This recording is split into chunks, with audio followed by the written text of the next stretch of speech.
Have you ever met someone who walks into a room and instantly grabs attention, not because they're loud, flashy, or trying too hard, but because there's something about them that feels effortlessly magnetic? That's silent attractiveness. It's not about being the center of attention. It's about commanding respect and admiration without saying much. But here's the uncomfortable truth. Most people will never have it. Why?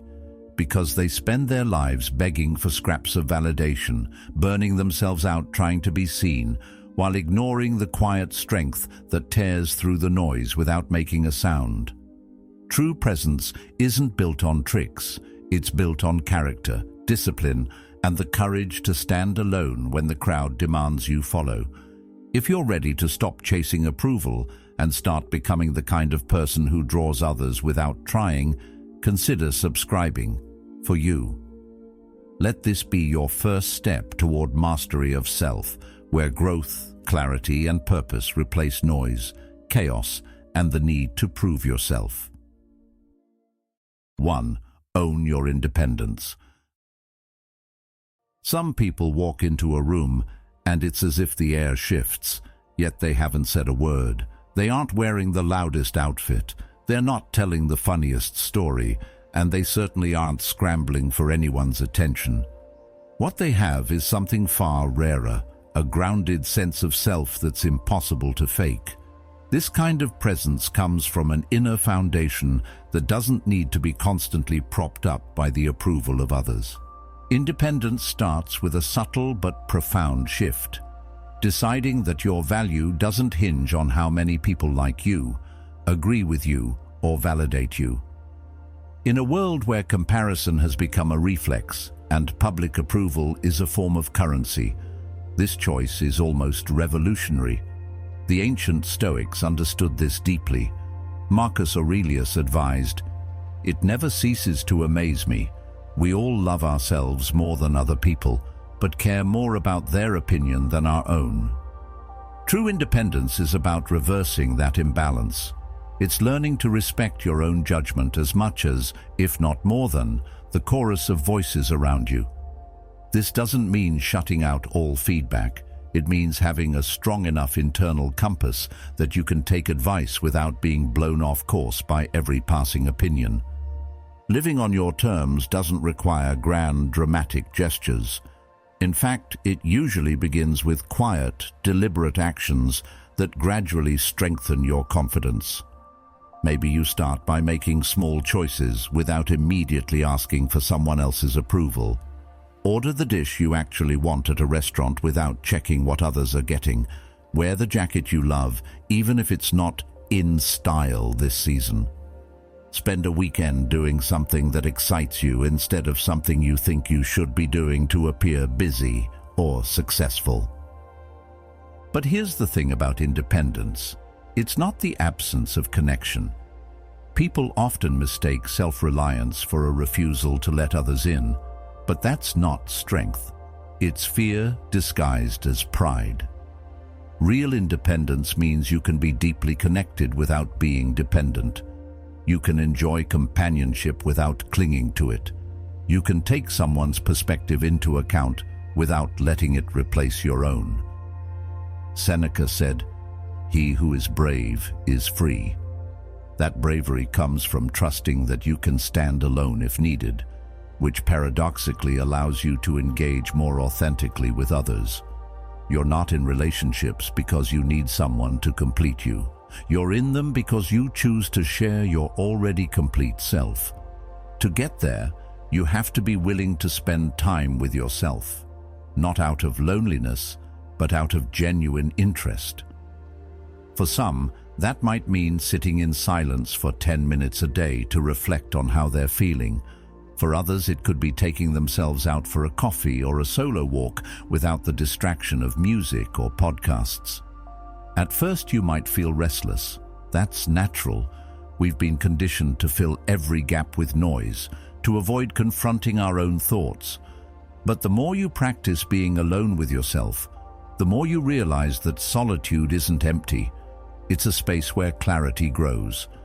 Epictetus put it plainly, Freedom is the only worthy goal in life. It is won by disregarding things that lie beyond our control. When you become comfortable in your own company, you stop trying to control how others see you, and you begin to focus on what you can control: your actions, your mindset, your principles. This doesn't happen overnight. Building independence is like strengthening a muscle. It requires consistent use and a willingness to push through discomfort. And yes, there will be moments when doubt creeps in. You might make a decision that others question. You might feel the sting of disapproval from people whose opinions you once valued. This is where the Stoic mindset becomes your shield.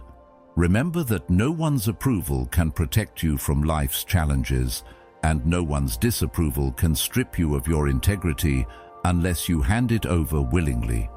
The French philosopher Michel de Montaigne once wrote, "The greatest thing in the world is to know how to belong to oneself." That's the quiet truth at the heart of independence. You belong to yourself first. A truly independent person also knows that life isn't about constant resistance. You don't have to prove your strength in every interaction. Sometimes it's about quietly following your own path while letting others follow theirs. Think about a mountain. It doesn't need to shout its height or defend its presence. It simply stands, unshaken by storms or seasons. In the same way, when you live by your values, your stability becomes evident to those around you.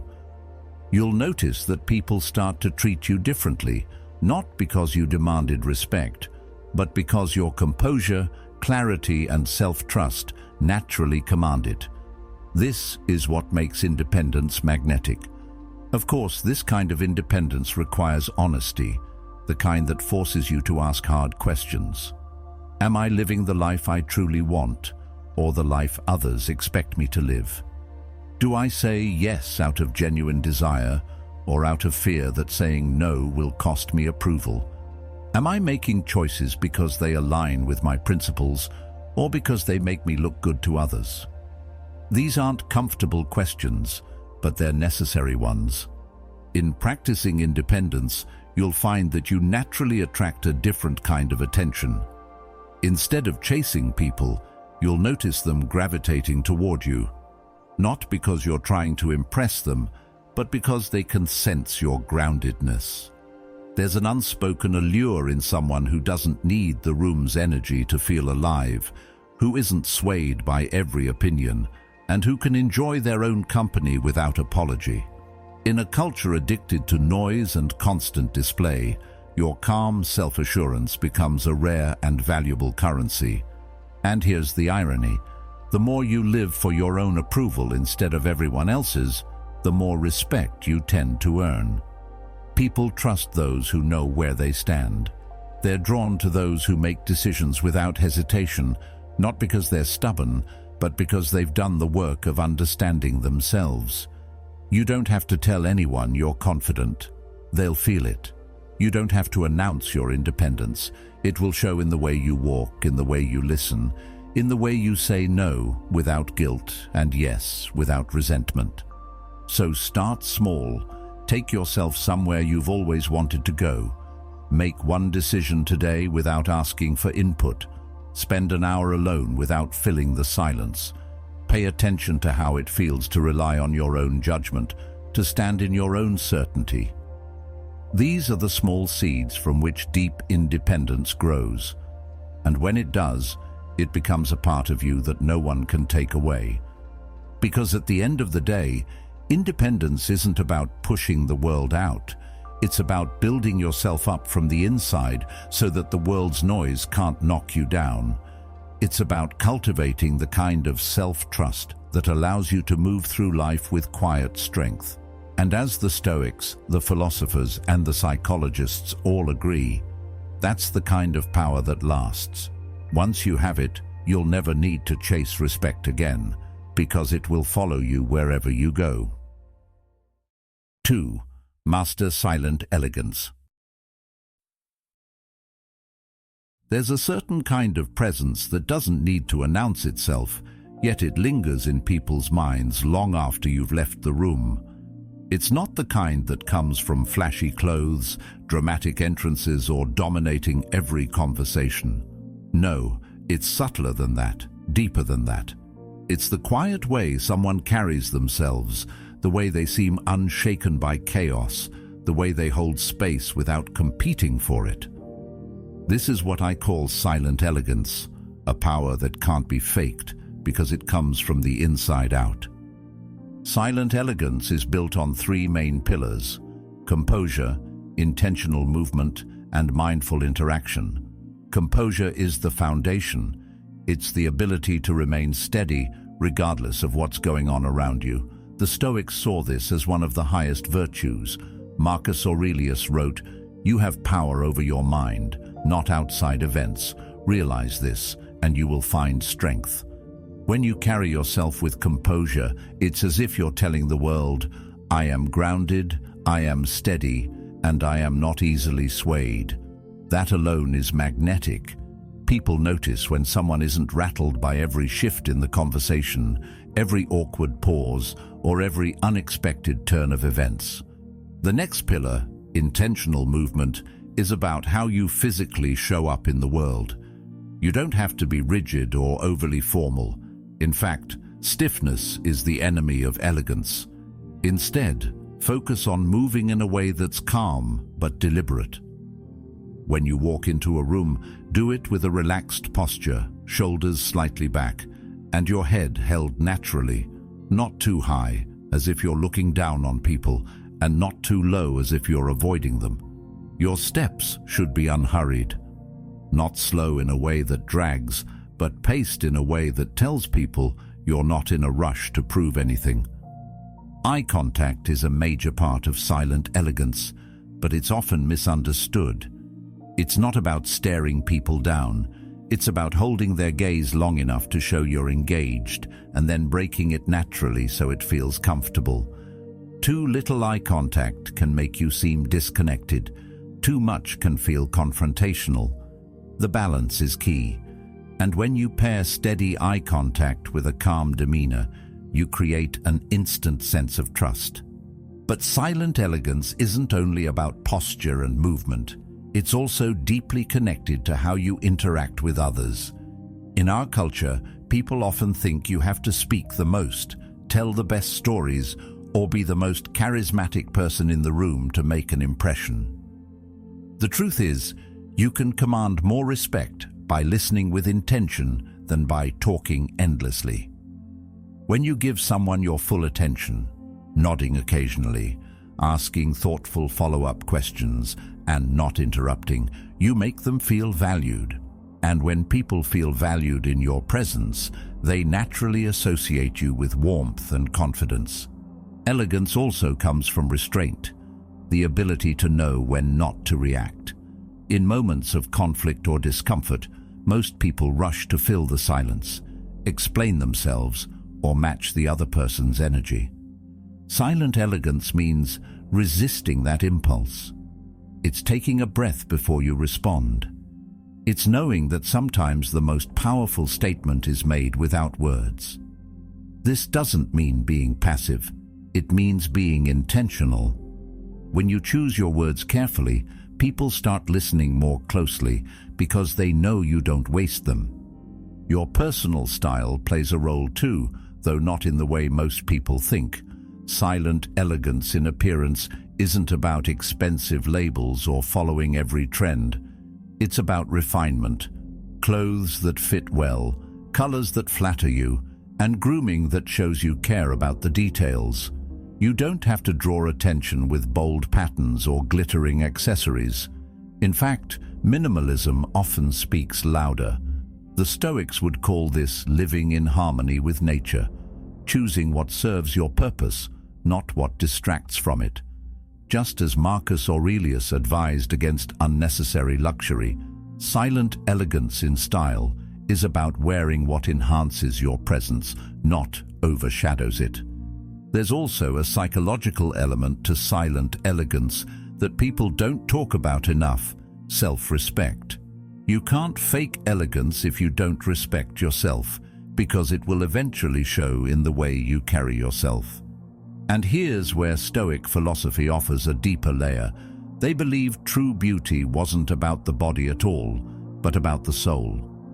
Your external elegance should be a reflection of your internal state. If you are constantly anxious, bitter, or judgmental, it will seep into your body language no matter how polished your exterior is. On the other hand, if you cultivate gratitude, patience, and humility, those qualities will naturally express themselves through your movements, expressions, and tone. As Socrates said, the way to gain a good reputation is to endeavor to be what you desire to appear.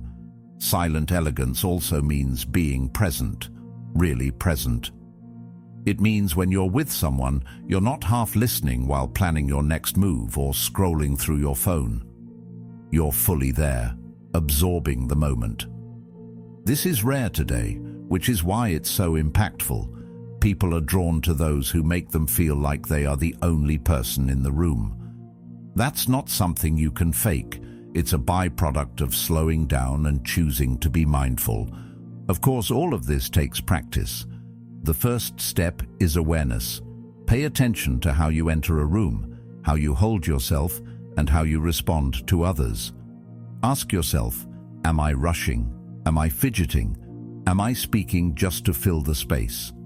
Then, little by little, begin to make adjustments. Stand a little taller. Speak a little slower. Pause before you answer. Small changes compound over time, and soon they become your natural way of being. And remember, elegance isn't perfection. In fact, trying to appear perfect often destroys the very quality you're trying to cultivate. People connect with those who are graceful yet human, confident but approachable. The Japanese concept of wabi-sabi teaches that there is beauty in imperfection, and Stoic philosophy agrees. Your value is not diminished by flaws as long as you carry them with humility and composure. In the end, mastering silent elegance is less about learning to look elegant and more about learning to be elegant. It's about bringing your best self into every space, not to prove anything, but because it's who you are. When you walk with intention, listen with care, and move through the world with calm self-assurance, you send a silent message that people can feel even if they can't put it into words. And that's why silent elegance lasts. It doesn't depend on trends, money, or constant attention. It comes from you, and it stays with you no matter where you go. 3. The subtle signature scent. There are moments in life when a memory clings to you, not because of what someone said, but because of how they made you feel. And sometimes that feeling comes from something as simple as their scent. You might not even notice it at first. It lingers subtly, a whisper in the air, attaching itself to a moment, a conversation, or an encounter. Then, days or even years later, you catch that same fragrance somewhere else, and suddenly, you're right back in that memory. That's the quiet power of a signature scent. It's not just perfume or cologne, it's a silent calling card, a part of your presence that speaks long after you've walked away. The beauty of a subtle signature scent lies in its restraint. Too much, and it overwhelms. Too little, and it disappears before it has a chance to leave an impression. The sweet spot is a fragrance that feels like an extension of who you are, clean, refined, and distinctively yours. This doesn't mean you have to spend a fortune on high-end brands. It means being intentional about the details. Just as the Stoics believed in aligning your outer actions with your inner values, your scent should align with the image and energy you want to project. Marcus Aurelius once wrote, "The soul becomes dyed with the color of its thoughts."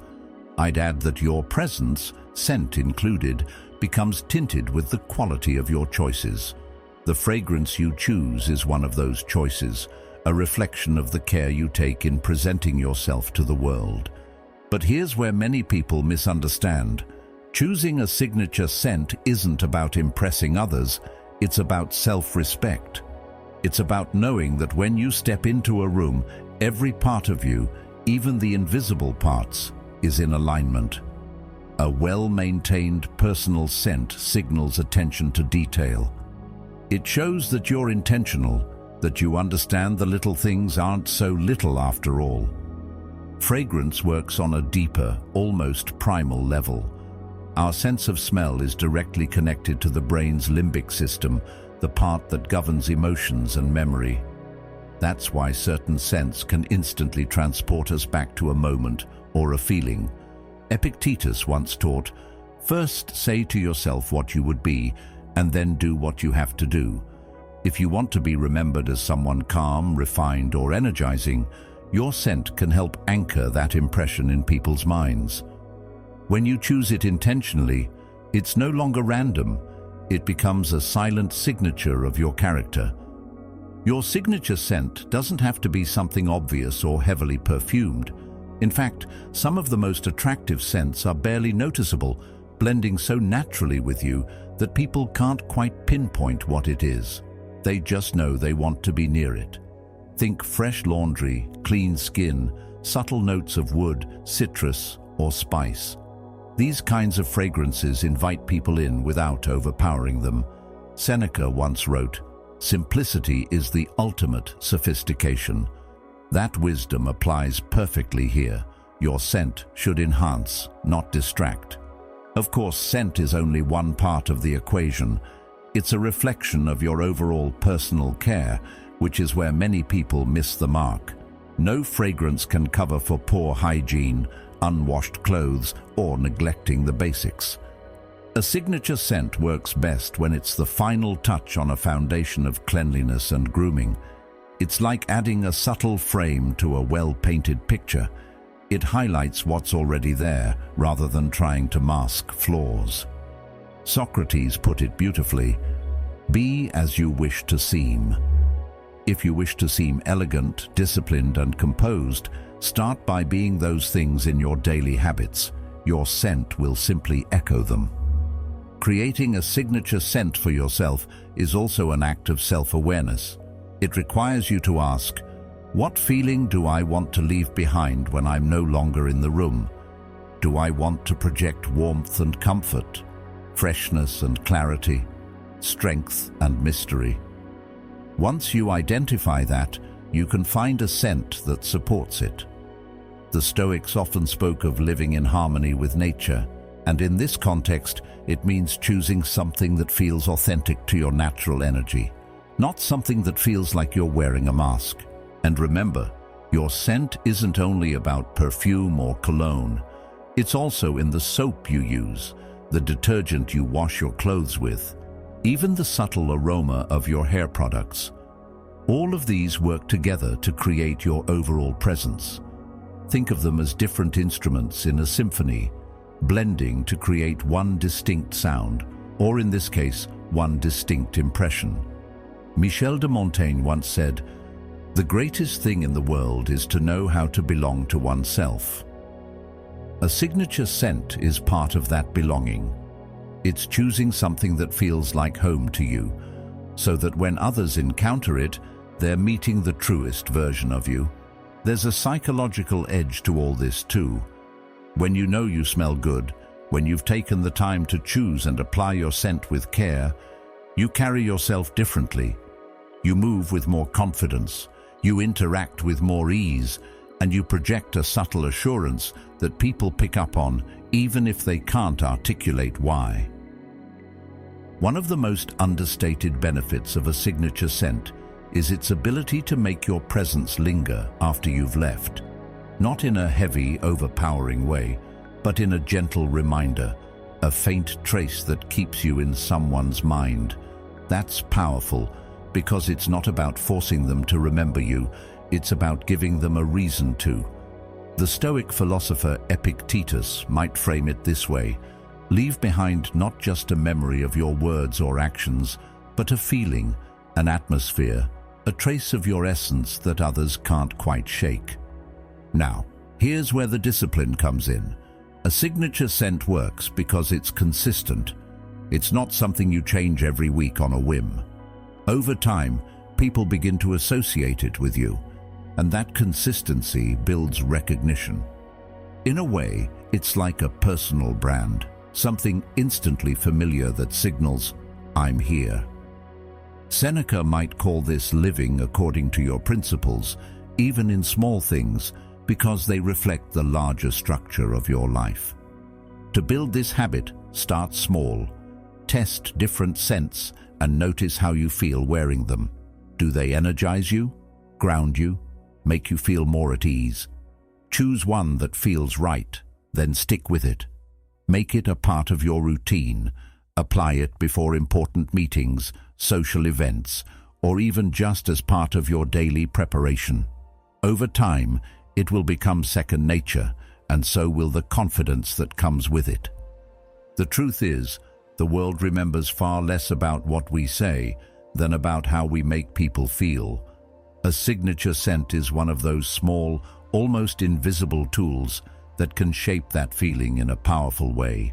It's quiet, it's personal, and it's deeply human. As Marcus Aurelius reminded us, what is not good for the beehive cannot be good for the bees.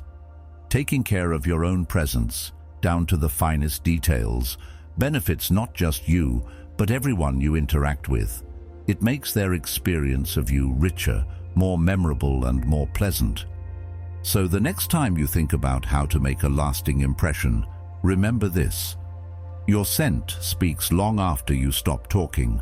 It's not vanity, it's self-respect in its most subtle form.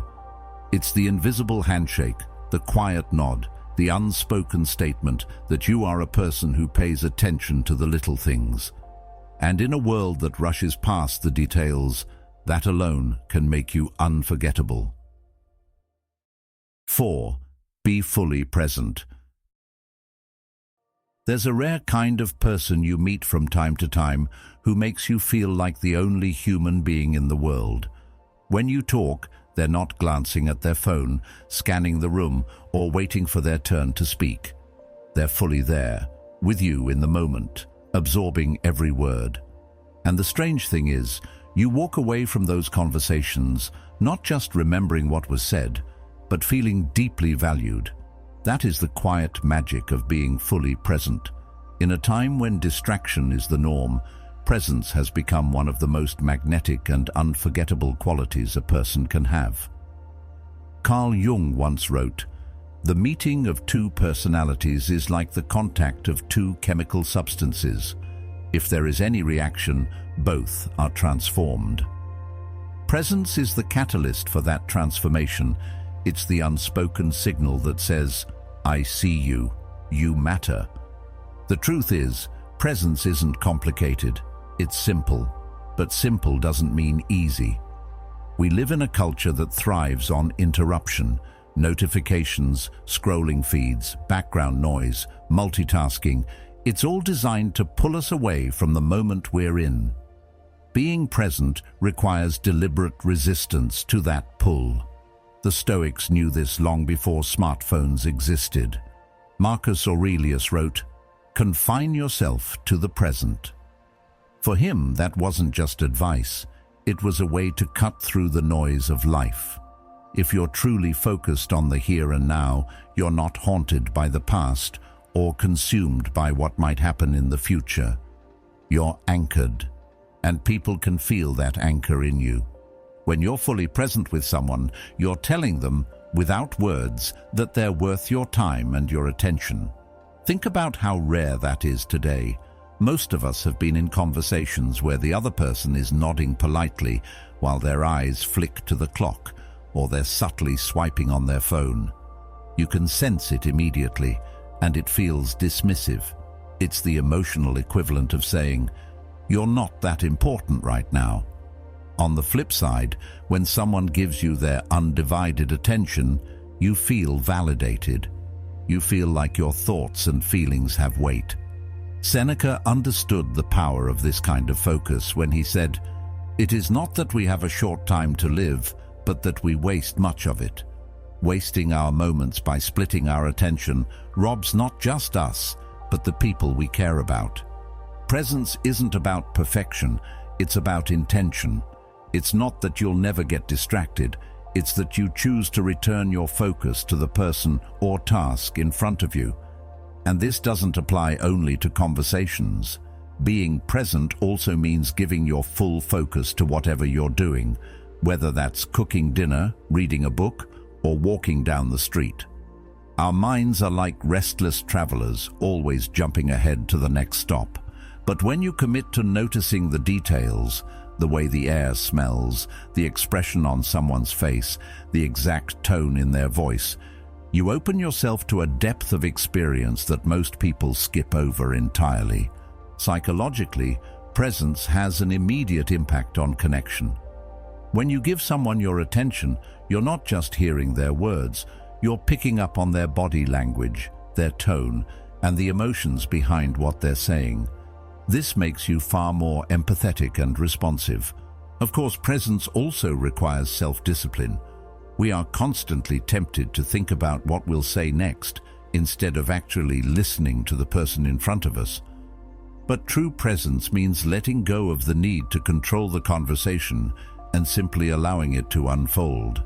Epictetus once said, "We have 2 ears and 1 mouth so that we can listen twice as much as we speak." That's not just a guideline for politeness, it's a path to real influence. When people feel truly heard, they become more open, more trusting, and more willing to engage with you. One of the hidden benefits of presence is that it makes you memorable without you having to do anything flashy.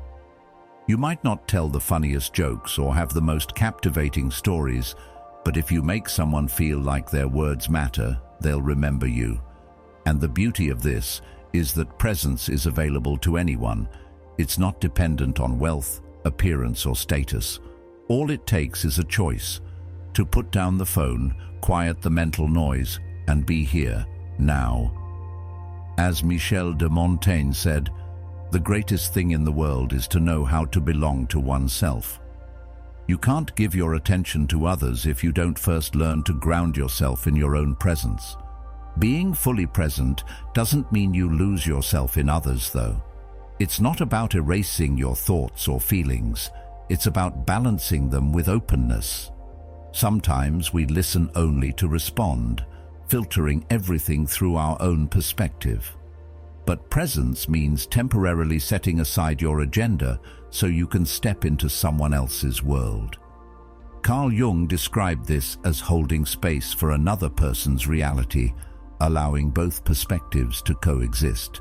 This requires humility, the recognition that your view isn't the only one that matters in the moment. If you want to practice being more present, start small. The next time you talk to someone, consciously put away your phone. Face them directly. Make steady, comfortable eye contact, not staring, but not darting away either. Nod when you're following along, and ask questions that show you're engaged. And when your mind drifts, as it inevitably will, gently bring it back to the moment without judgment. This is the same principle behind mindfulness meditation, which the Stoics practiced in their own way. They didn't sit cross-legged with incense, but they did spend time each day reflecting, focusing, and anchoring themselves in the present. The rewards of presence go far beyond making others feel valued. It changes your own experience of life.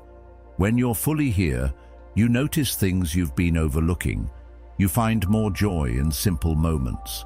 Your relationships deepen because people trust you, and you start to feel calmer because you're not constantly juggling the past and future in your mind. It's worth mentioning that presence also makes you more persuasive and influential. When people feel heard by you, they're far more likely to listen to you in return. This is especially true in high-stakes conversations where emotions can run high. A calm, attentive presence can diffuse tension faster than any clever argument. It signals control, composure, and respect, qualities that are deeply attractive in both personal and professional settings. And unlike quick tricks to gain attention, presence leaves a lasting impression that people trust. At its core, presence is about respect, both for yourself and for others. You respect yourself enough to show up fully, not half-engaged. And you respect others enough to give them your most valuable resource, your attention. So the next time you're in a conversation, ask yourself, am I really here, or am I somewhere else entirely? Am I giving this person the same focus I wish they'd give me? Presence doesn't cost anything, yet it's one of the rarest gifts you can give. And in a world where most people are half living in their devices, being fully present isn't just a social skill, it's a superpower. Because at the end of the day, people may forget your words, they may even forget your face, but they will never forget how you made them feel. And when you're present, truly present, how they feel is seen, heard, and valued. That's the kind of connection that leaves a mark, not for a moment, but for a lifetime. 5. Keep a touch of mystery. There's something captivating about a person you can't quite figure out. You notice the way they speak, how they listen, and the calm confidence in their presence. But you can sense there's more beneath the surface. They don't spill every detail of their life the moment you meet them. They're warm, approachable, yet there's a part of them that stays just out of reach, and that's what keeps you intrigued. In a world where oversharing has become second nature, and every thought, meal, and opinion is broadcast for instant consumption, the ability to keep certain things to yourself has become rare and powerful. The truth is, we live in a time where privacy is almost treated like a weakness, as if keeping things to yourself means you're hiding something. But the Stoics would tell you that restraint is a virtue. Epictetus said, "Be silent for the most part, or speak only what is necessary and in few words." This wasn't advice to be cold or distant. It was about valuing the weight of your words and the moments you choose to share. When you leave space for people to wonder, you invite them to pay closer attention. They lean in, they ask questions, they think about you after you've left the room, because you've given them just enough to make them curious without satisfying it entirely. Mystery isn't about manipulation. It's not about playing games or making people chase you out of frustration. It's about self-respect. It's knowing that not every part of you needs to be on display for public consumption. You can share your personality, your humor, your ideas, without giving away every chapter of your story in the first conversation. Keeping a touch of mystery also makes your actions more impactful. When you speak less about your plans and goals, your results become your statement. There's an old piece of wisdom often echoed in philosophy: let your actions speak for themselves. Marcus Aurelius wrote, "Waste no more time arguing about what a good man should be one." In the same way, you don't need to tell the world what you're doing every step of the way. Simply do it. When the outcome is visible, it carries far more weight than constant updates along the journey. Think about it in terms of storytelling. The most engaging books and films don't reveal everything in the first chapter. They give you pieces, a hint here, a foreshadowing there, so you're compelled to keep going. You too are telling a story through how you live and interact. If you hand someone the entire plot immediately, there's nothing left for them to discover. But if you allow them to experience your depth gradually, each new layer becomes a moment of intrigue. As the philosopher Blaise Pascal once wrote, "We are generally the better persuaded by the reasons we discover ourselves than by those given to us by others." When people uncover things about you in their own time, they feel more invested in knowing you. This doesn't mean you become secretive to the point of isolation. Mystery isn't about shutting people out. It's about setting boundaries for what you choose to share and with whom. There's a quiet strength in being able to hold something just for yourself. In a sense, you're protecting the sacredness of certain parts of your life. The Stoics called this living in accordance with nature, not giving everything away to the winds of public opinion, but keeping your inner life rooted and untouchable. Social media has blurred these lines for many people. It's easy to believe that the more you post, the more real or authentic you seem. But authenticity doesn't mean oversharing. It means being genuine in what you do share, while keeping some things just for you. Michel de Montaigne put it well when he said, "We can be knowledgeable with other men's knowledge, but we cannot be wise with other men's wisdom." Your wisdom, your personal experiences, thoughts, and feelings doesn't have to be on display at all times for it to be real. In fact, sometimes it grows stronger in silence. One of the unexpected benefits of maintaining mystery is that it builds respect. When you're not constantly explaining yourself, you signal confidence. You're saying, "I don't need everyone to understand me for me to be okay with who I am." This is a quality people admire, even if they don't consciously articulate it. Mystery also gives you control over your narrative.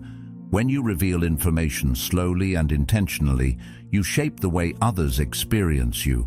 You can allow people to see your humor before they see your ambition. You can let them experience your kindness before they learn about your struggles. This isn't deception, it's pacing.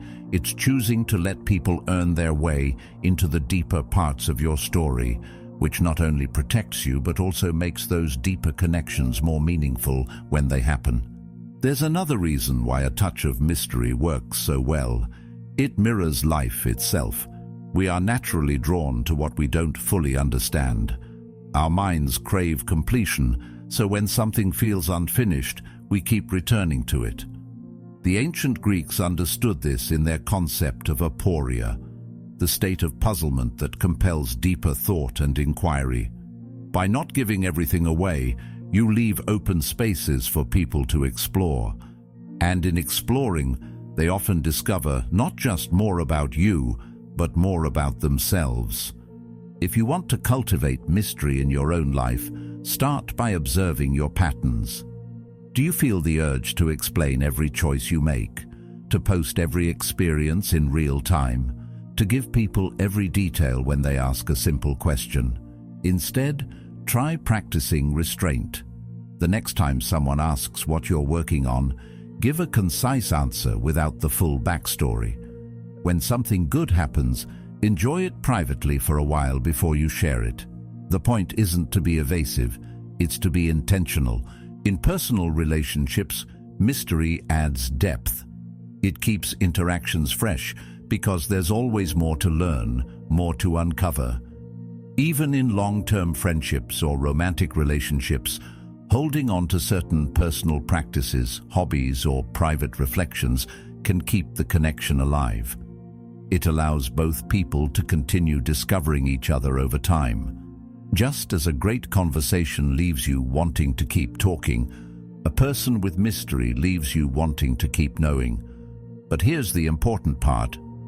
Mystery should never be used as a mask for dishonesty.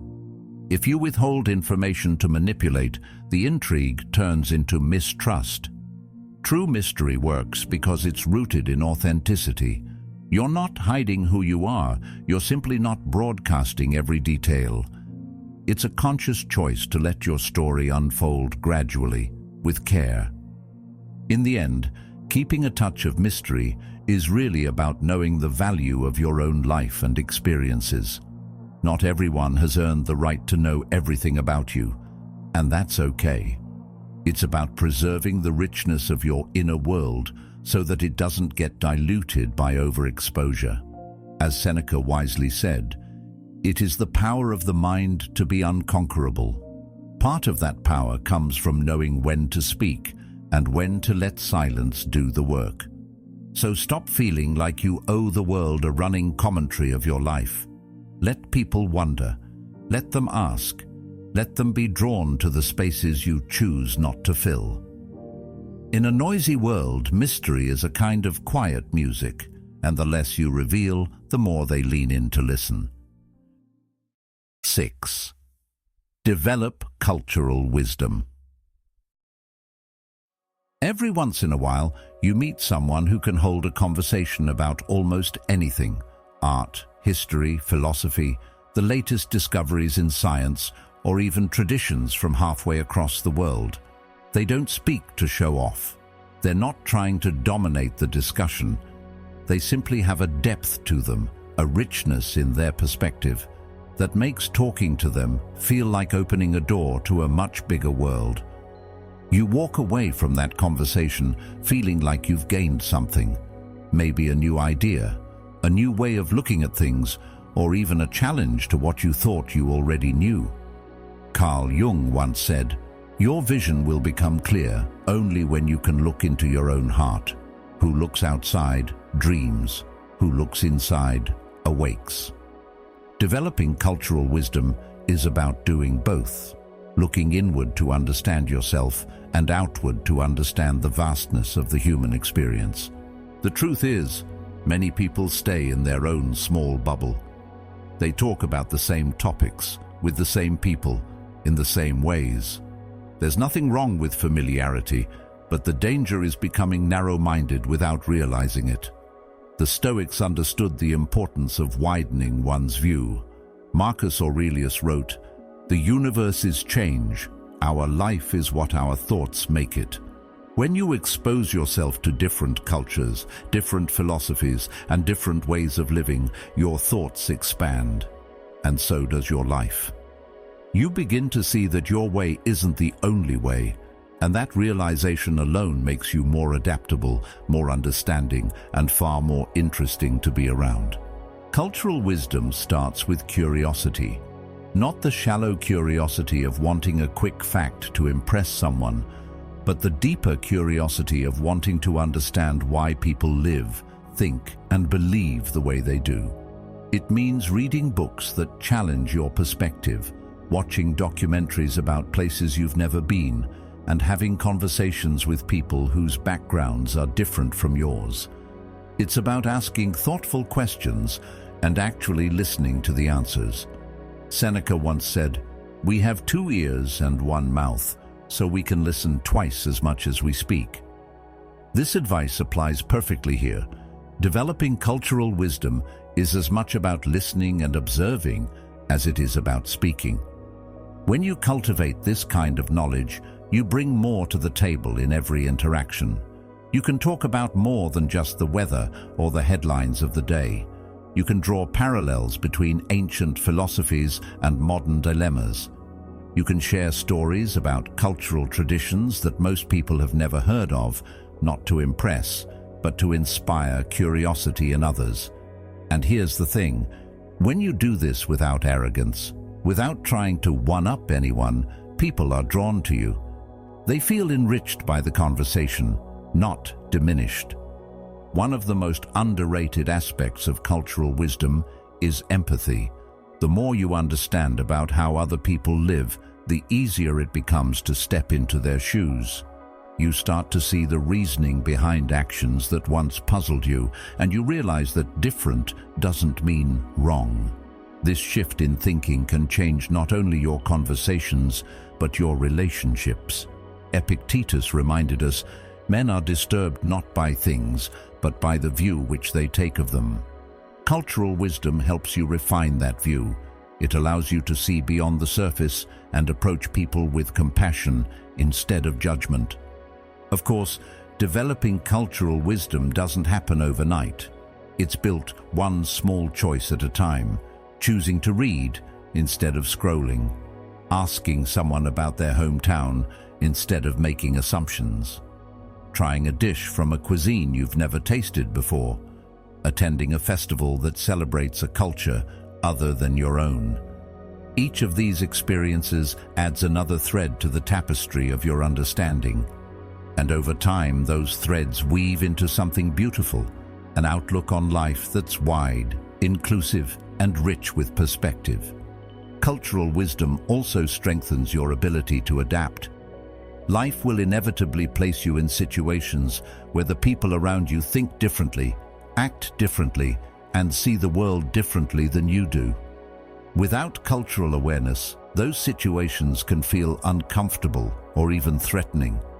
But with it, they become opportunities for growth. You learn how to navigate conversations with tact, how to respect boundaries, and how to find common ground even in disagreement. This adaptability is a quiet but powerful form of social intelligence. It's what makes certain people able to walk into any room and connect with almost anyone. Jung often spoke about individuation, the process of becoming your true self. Part of that process is understanding where you fit in the larger human story. By learning about other cultures, you start to see yourself more clearly. You recognize which parts of you are universal and which are shaped by your environment. You begin to separate your identity from your conditioning, which gives you more freedom to grow. And let's be honest, curiosity is magnetic. People want to be around those who are genuinely interested in the world. It makes them feel like you might also be genuinely interested in them. The energy you bring into a conversation when you're curious is different. It's lighter, more open, more engaging. You're not just waiting for your turn to talk, you're exploring the topic together. That's when real connection happens. It's worth mentioning that developing cultural wisdom also keeps your mind sharp. When you expose yourself to new ideas, you're essentially exercising your brain. You're making connections between seemingly unrelated concepts, and that kind of mental flexibility has benefits far beyond social situations. It can help you solve problems more creatively, approach challenges from new angles, and even find meaning in unexpected places. As Marcus Aurelius advised, look beneath the surface. Let not the several quality of a thing nor its worth escape you. The habit of looking deeper is the essence of wisdom, cultural or otherwise. So how do you start? Begin by expanding your inputs. If you only read one genre, branch out. If you only watch shows in your own language, try foreign films. Talk to people you normally wouldn't.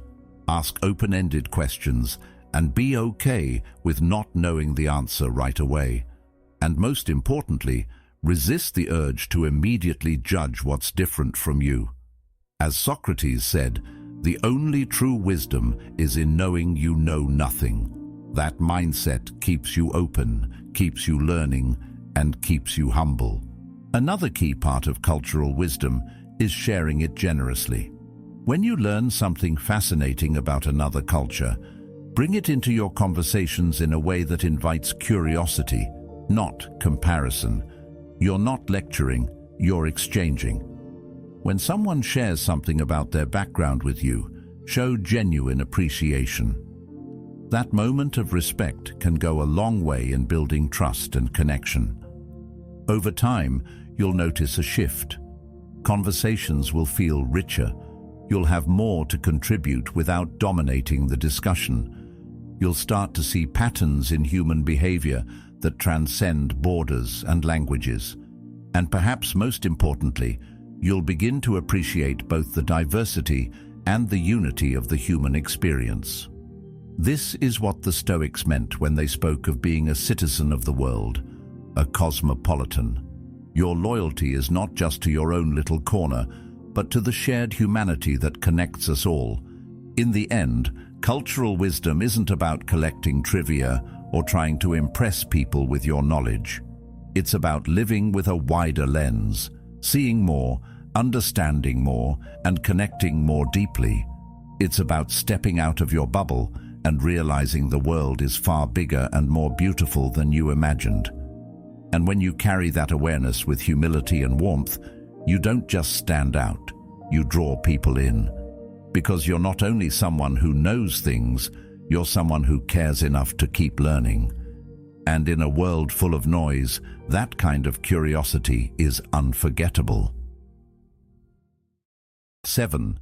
Lead with compassion. Some people walk into a room and bring a certain kind of peace with them. It's not in what they say first or even in how they look.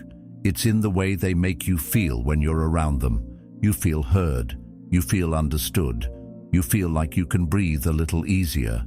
That's the quiet power of compassion. It's a strength that doesn't shout for attention, but it changes the atmosphere wherever it goes. Carl Jung once said, Knowing your own darkness is the best method for dealing with the darkness of other people. Compassion begins there, by understanding your own struggles so you can meet others with empathy instead of judgment. We live in a world where kindness often feels transactional. People help because they expect something in return, credit, praise, or a favor owed. But genuine compassion is different. It's not about getting something back. It's about showing up for someone because you value them as a fellow human being.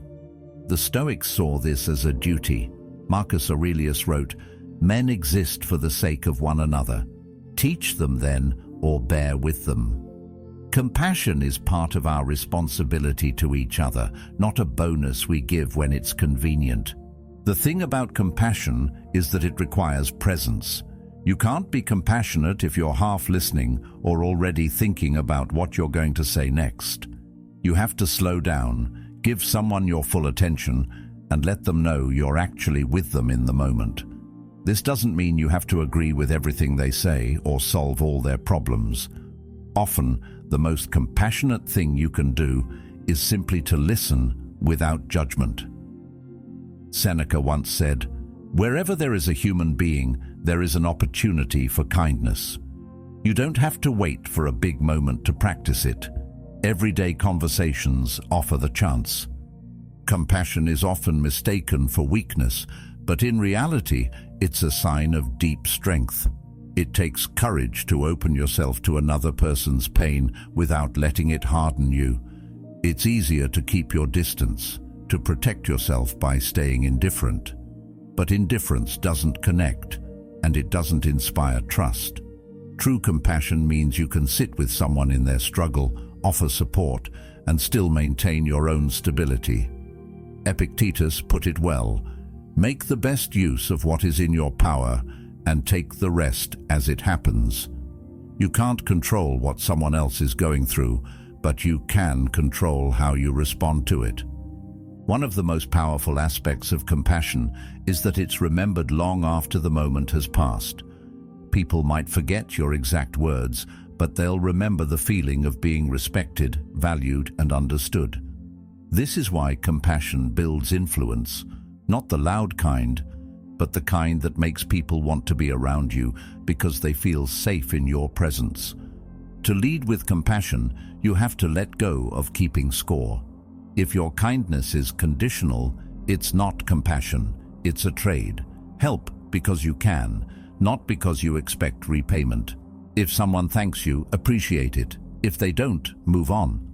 The Stoics would remind us that the reward for virtue is virtue itself. Acting with compassion shapes your character, whether or not anyone notices. Marcus Aurelius wrote, "If it is not right, do not do it. If it is not true, do not say it."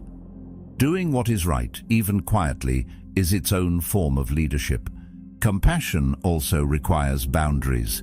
It doesn't mean sacrificing your well-being to help everyone else. If you drain yourself completely, you won't be able to show up for anyone, not even yourself. This is where self-awareness comes in. Jung believed that facing your own inner challenges gives you the perspective to understand others without being consumed by their struggles. You can care deeply while still protecting your own energy. That balance is what keeps compassion strong instead of burning it out. There's also a practical side to compassion. It's not only about being there for friends or family. It applies in every part of life. At work, compassion helps you navigate conflicts without unnecessary hostility. In leadership, it makes people more willing to follow you because they know you care about their well-being. In relationships, it deepens trust and creates a foundation of mutual respect.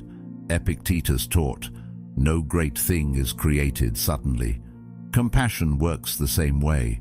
It's built through consistent small actions, not grand gestures. If you want to develop compassion, start with patience. The next time someone frustrates you, pause before reacting. Ask yourself what might be happening in their life that you can't see. This doesn't excuse bad behavior, but it shifts your perspective. When you approach people with curiosity instead of instant judgment, you open the door to understanding.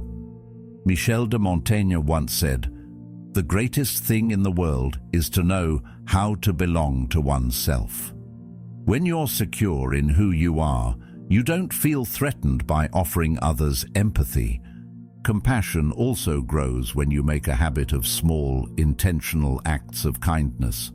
Hold the door open, send a message to check in on someone without any agenda, offer a genuine compliment. These moments might seem insignificant, but over time they shape the way people experience you. More importantly, they shape the way you experience the world. You start to see opportunities to contribute positively, and that outlook becomes part of your identity. Leading with compassion doesn't mean you avoid difficult conversations.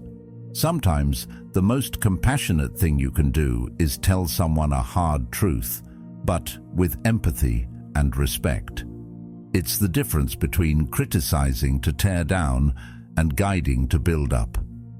When you make compassion a core part of how you move through the world, you'll notice it changes the way people respond to you. You might find that doors open more easily, conversations flow more naturally, and relationships feel less strained. People gravitate toward those who make them feel valued, and compassion is one of the most reliable ways to create that feeling. And just as importantly, it changes how you see yourself. You begin to take pride, not in how much you've gained, but in how much you've given without expecting anything in return. The Stoics would say that the measure of a good life isn't in possessions or recognition, but in the quality of your character. And compassion is a key piece of that quality. It's a daily practice, a choice you make again and again to meet others with understanding instead of indifference. As Marcus Aurelius reminded himself, "When you arise in the morning, think of what a privilege it is to be alive, to think, to enjoy, to love."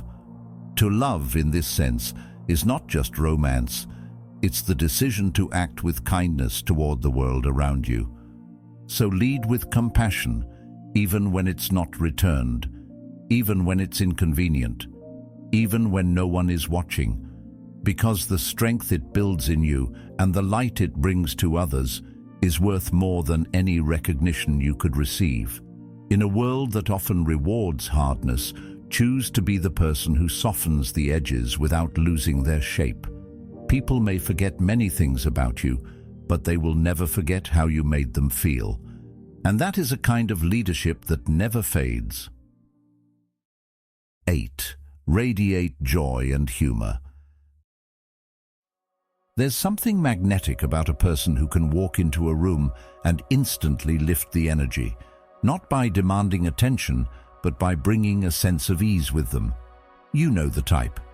They have this calm, warm presence that makes you feel lighter just being near them. They can laugh at themselves without a hint of insecurity, and they know how to find moments of light even when life is far from perfect. It's not forced. It's not the exhausting, always-on kind of cheerfulness that feels fake. It's a grounded joy, one that radiates quietly but powerfully. Carl Jung once said, "The most terrifying thing is to accept oneself completely." Joy often begins there, with acceptance.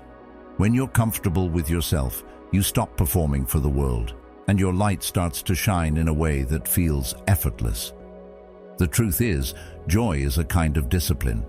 People think it just happens to certain personalities, but in reality, it's something you cultivate.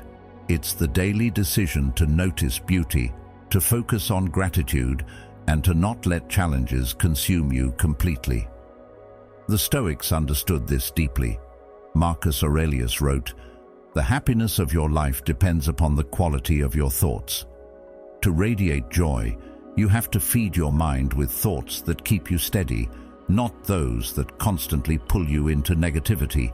It doesn't mean ignoring pain. It means choosing not to live there longer than you need to. Humor is one of joy's most powerful companions. But here's the key. True humor isn't about being the loudest person in the room or trying to make people laugh at every sentence. It's about knowing when to ease the tension, when to offer a playful observation, and when to poke fun at yourself in a way that makes others feel safe to do the same. There's also a certain bravery in joy and humor. It's easy to get caught up in seriousness, to let the weight of responsibilities and bad news keep you in a constant state of tension. Laughing in those moments can feel almost rebellious, as if you're saying, "Life doesn't get to crush me today." Epictetus said, "It's not what happens to you, but how you react to it that matters."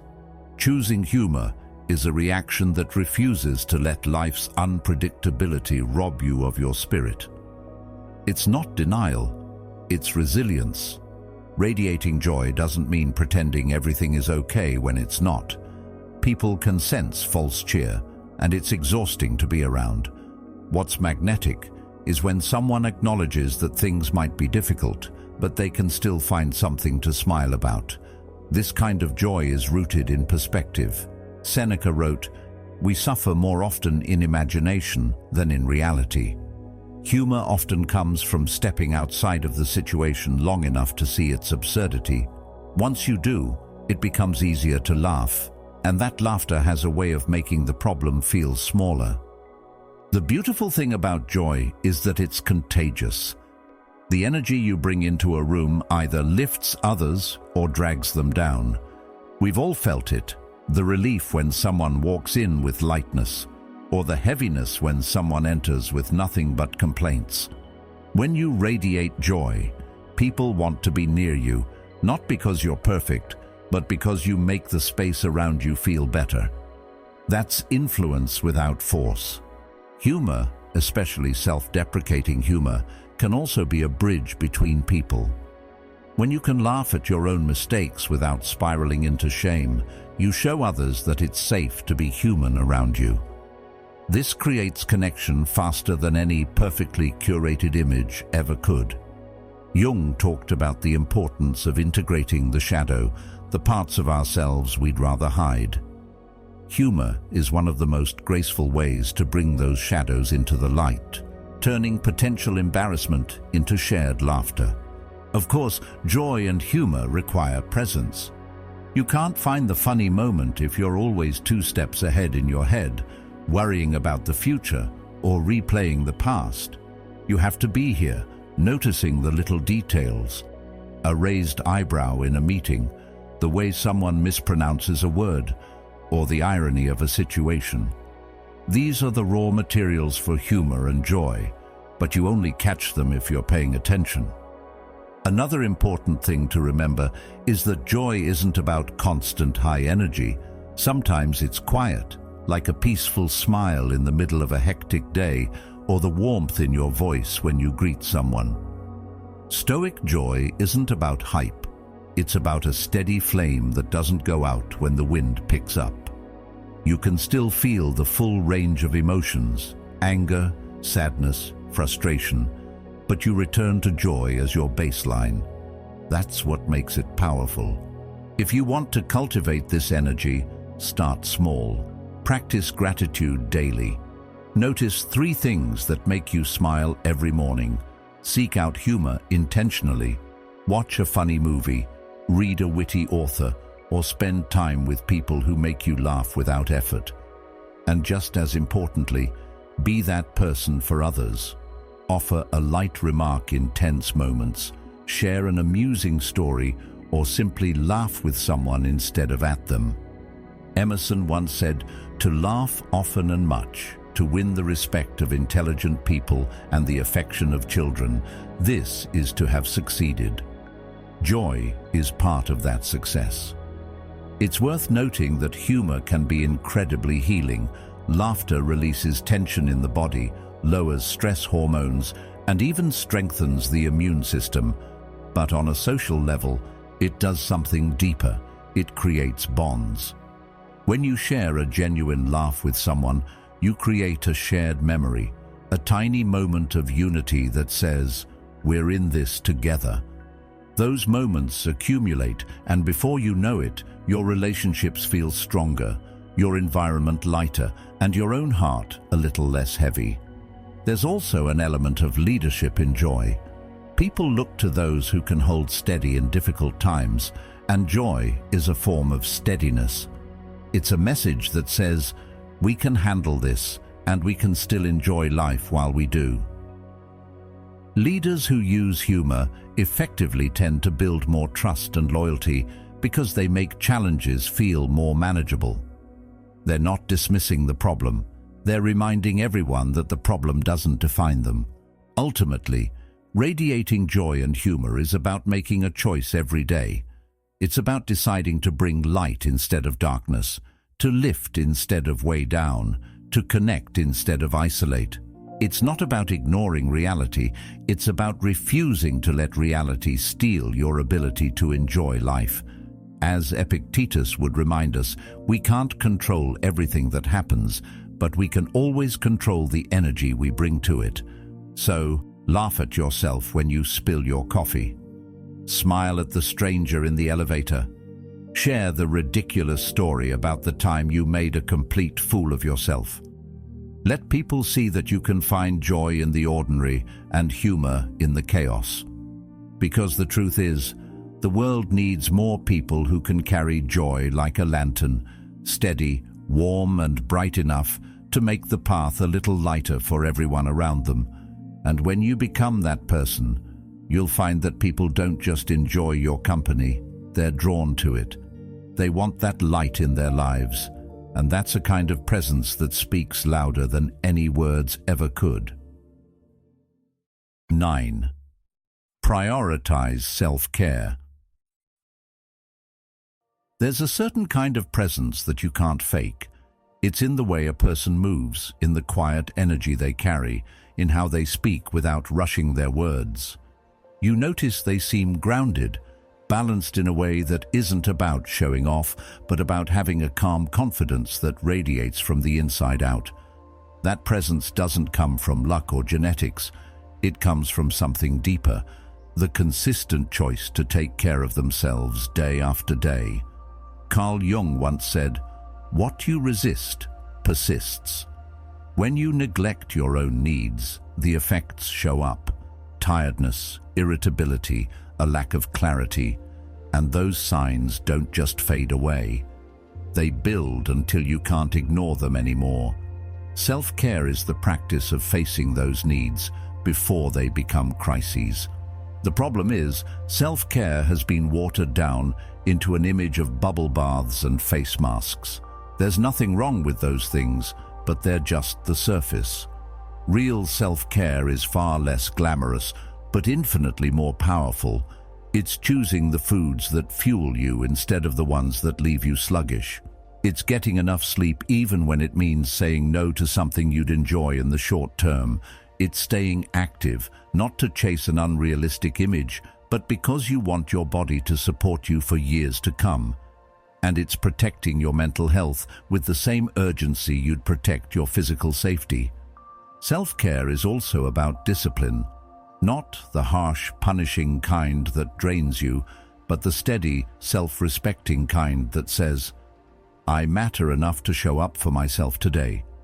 Seneca put it plainly, "A man cannot be comfortable without his own approval."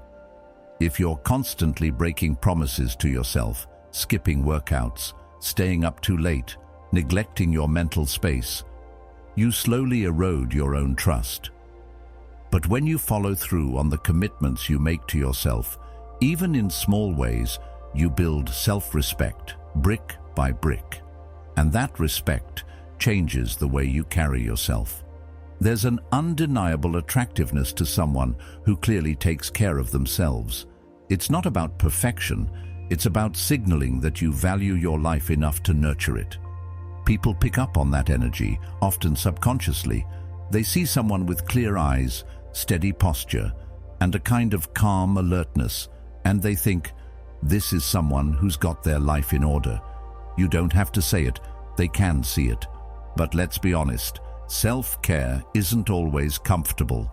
Sometimes it's choosing to meal prep instead of ordering takeout.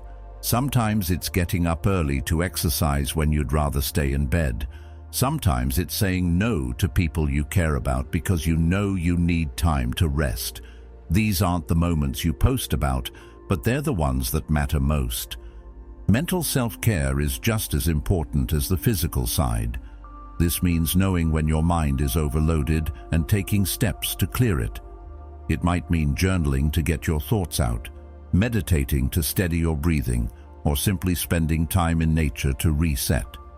Jung believed that who looks outside dreams, who looks inside awakes. Turning inward isn't selfish, it's essential. If you never pause to check in with yourself, you risk running on autopilot, missing the signs that something needs to change. There's also a social element to self-care, choosing the people you surround yourself with. If you spend your time with those who drain your energy or constantly pull you into drama, you're undermining your own well-being. Protecting your boundaries isn't cold, it's an act of respect for yourself and your future. As the Stoics would say, your time and attention are the most precious things you have. Spend them wisely. One of the most overlooked parts of self-care is rest. In a culture obsessed with productivity, rest is often treated like a weakness. But the Stoics saw it differently. They valued periods of stillness as much as action. Marcus Aurelius often reminded himself to step back, to breathe, to remember his place in the larger flow of life. Rest isn't about doing nothing. It's about restoring the mind and body so you can do everything else with focus and clarity. Of course, balance is the heart of self-care. Too much indulgence and you lose the benefits of discipline. Too much discipline without rest, and you burn out. The goal is to find the rhythm that sustains you, one that you can keep for the long term. This rhythm will look different for everyone. For some, it's waking up early to meditate and exercise. For others, it's protecting slow evenings to read, cook, or connect with loved ones. What matters is that it's intentional. Self-care also extends to the way you speak to yourself. The words you use internally can either fuel you or drain you. If you constantly criticize yourself, no amount of external care will undo the damage. Compassion toward yourself isn't weakness. It's what allows you to keep growing without becoming bitter. Montaigne said, "The greatest thing in the world is to know how to belong to oneself." When you treat yourself as someone worth belonging to, everything changes. The beauty of prioritizing self-care is that it has a ripple effect. When you take care of yourself, you show up better for others. You have more patience, more energy, and more focus. You can offer help without resenting it because you're not running on empty. This is why self-care is not selfish. It's the foundation for everything you give to the world. The Stoics believed in living a life of virtue, and that requires a sound mind in a sound body. Without care for yourself, your ability to live that virtue is compromised. Start where you are. Don't wait for the perfect time to overhaul your life. Begin with small, consistent steps, a short walk every day, a better bedtime routine, a few minutes of stillness in the morning. Each act reinforces the message, I matter enough to do this. And as those acts accumulate, you'll notice shifts in your mood, your energy, your resilience. Over time, self-care becomes less about specific actions and more about identity. You stop thinking of it as a checklist and start seeing it as part of who you are. You're someone who eats to fuel your body, who rests to restore your mind, who moves to stay strong, who protects their boundaries because they value their peace. That's not just attractive, it's powerful. And the truth is, people can feel it. They can sense when you're operating from a place of strength and balance. They see the difference in how you handle challenges, in how you carry yourself, in how you interact with the world. Prioritizing self-care doesn't make life perfect, but it gives you the strength to meet life as it is, with clarity, discipline, and calm. In the end, self-care is a choice you make over and over. It's not something you do once and forget. It's a way of living. It's the daily commitment to treat yourself like someone worth investing in. And when you do that, you not only change how you feel, you change how the world experiences you. As the Stoics might say, you become the kind of person who lives in harmony with themselves, and that harmony is something everyone around you can see. 10. Build emotional intelligence. Some people seem to have a natural ability to navigate any social situation. They can walk into a tense room and instantly sense what's going on beneath the surface. They know when to stay quiet, when to ask the right question, and when to step in with something meaningful to say. They make people feel understood without even trying. This isn't luck, it's a skill. And that skill is called emotional intelligence. At its core, emotional intelligence is about awareness, awareness of yourself, awareness of others, and awareness of the environment you're in. The Stoics understood this long before the term existed. Marcus Aurelius wrote, "If someone is able to show me that what I think or do is not right, I will happily change, for I seek the truth, by which no one was ever truly harmed." This is emotional intelligence in action, the humility to be corrected without defensiveness, and the ability to adapt without losing yourself. The first part of building emotional intelligence is self-awareness.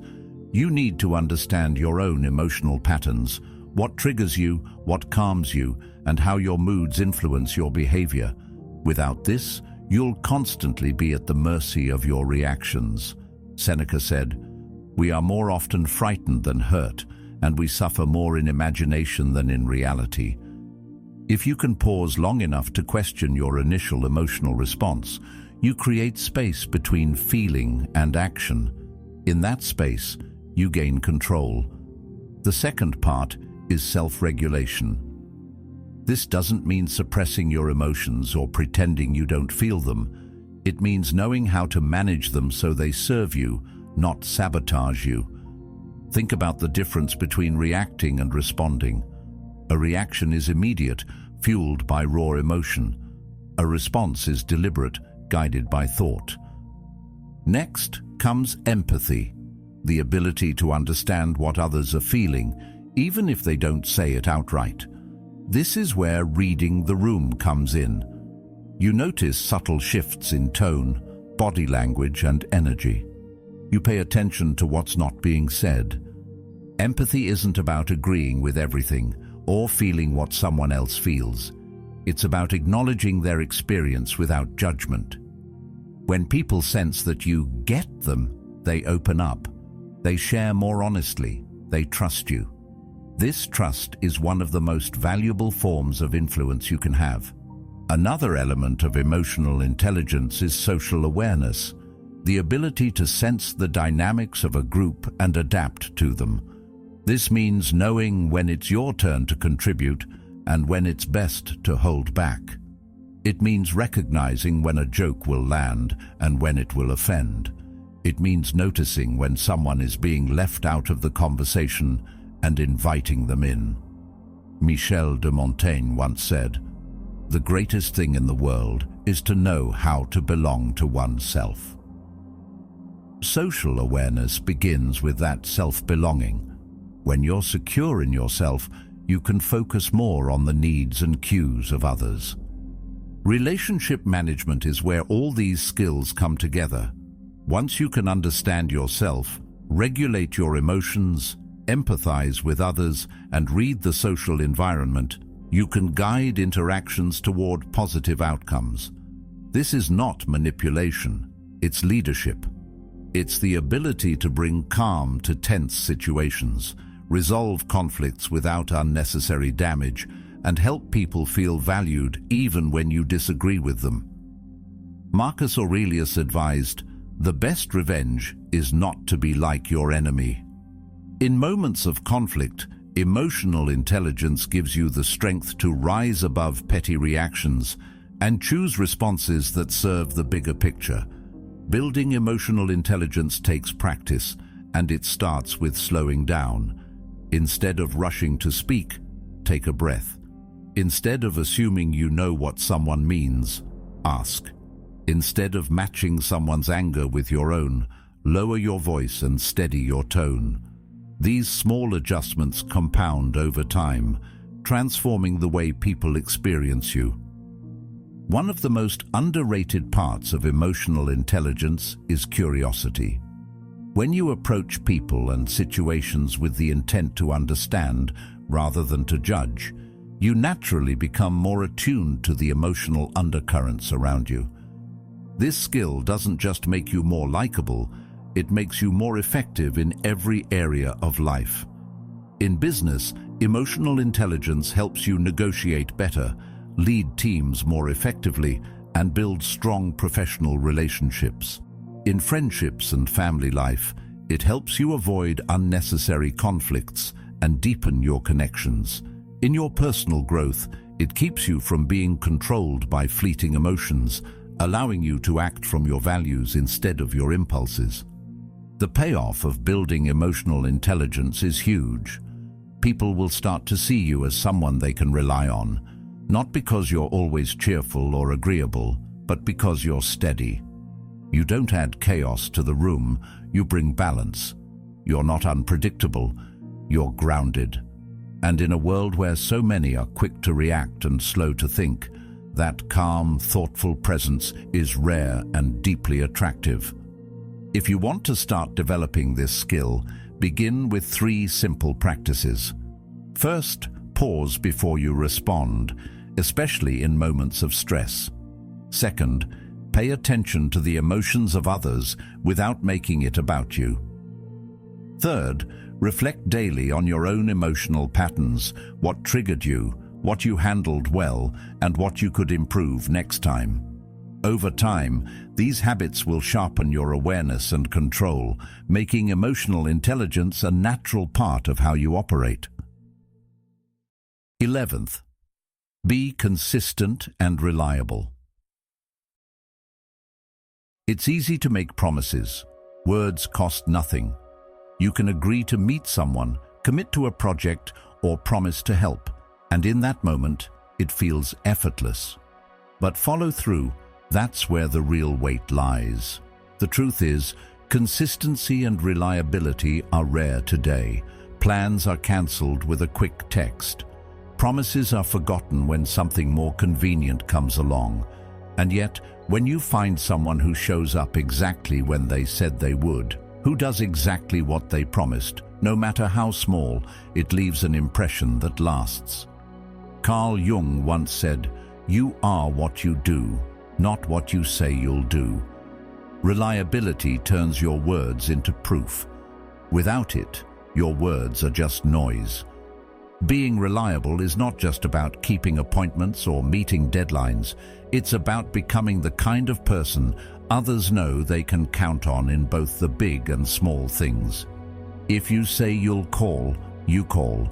If you commit to a responsibility, you follow through, even when it's inconvenient. Seneca once said, "A promise must never be broken." That doesn't mean life won't throw obstacles in your way. Of course it will. But consistency is measured in how you handle those moments. Do you make excuses, or do you find a way to keep your word?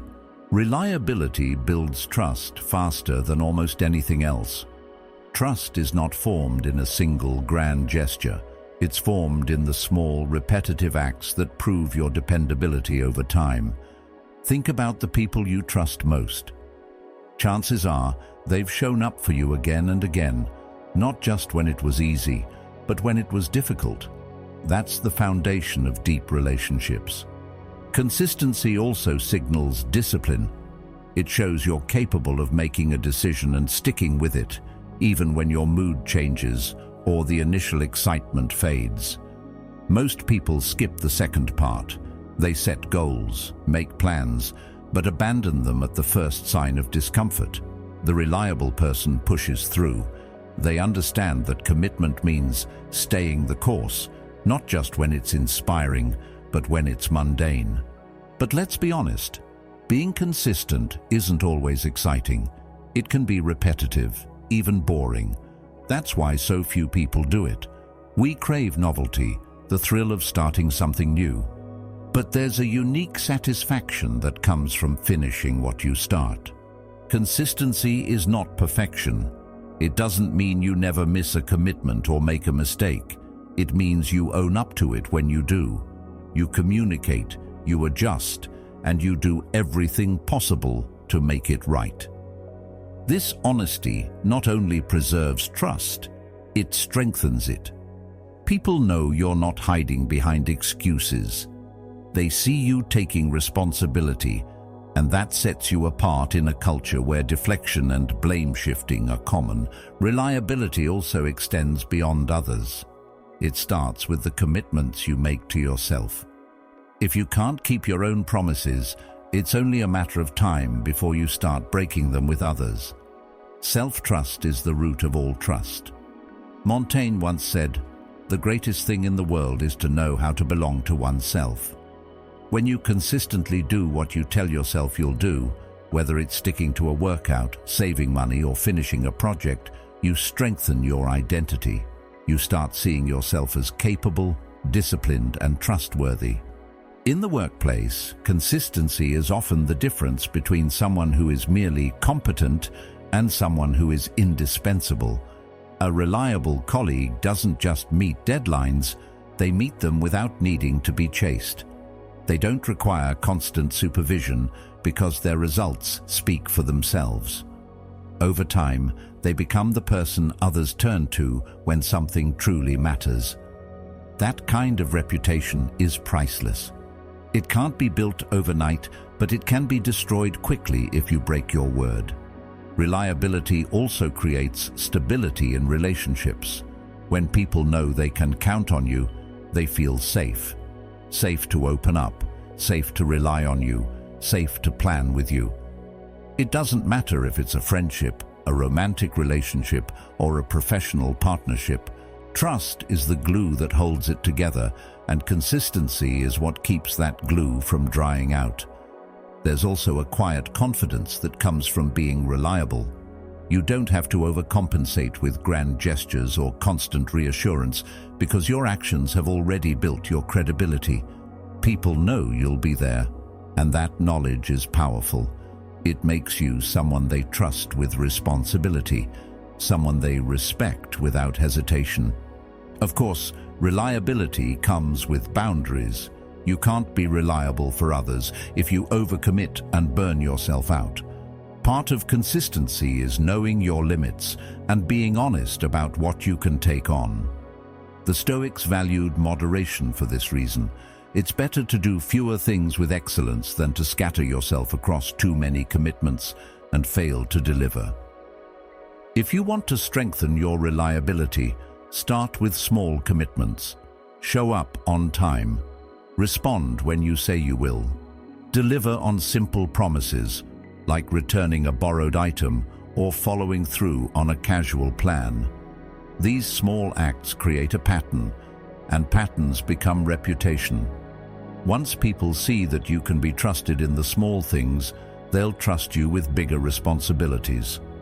In a world where flakiness has become normal, reliability is a quiet superpower.